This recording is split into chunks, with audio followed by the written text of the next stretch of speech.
రేపే కదా కృష్ణాష్టమి. సో కృష్ణుడికి ఎంతో ఇష్టమైన వెన్నని నైవేద్యంగా పెడితే మనం ఏమన్నా అడిగితే కాదంటాడా చిన్ని కృష్ణుడు.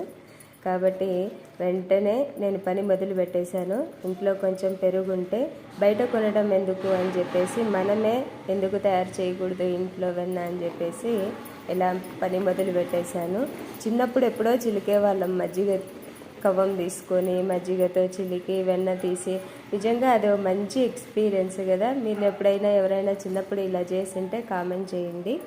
సో మొత్తానికి వెన్న వస్తుందా రాదా అని ఒక అరగంట సేపు టెన్షనే ఉండింది. కానీ చిలకంగా అది మొత్తానికి నా ప్రయత్నం అయితే సక్సెస్ అయ్యింది.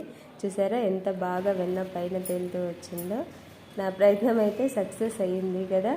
మీరు కూడా మీ ఇంట్లోనే పెరుగుంటే ఒక 10 నిమిషాలే కదా, మీ చేతులతో చేసి వెన్నని ఆ చిన్ని కృష్ణుడికి నైవేద్యంగా పెట్టండి.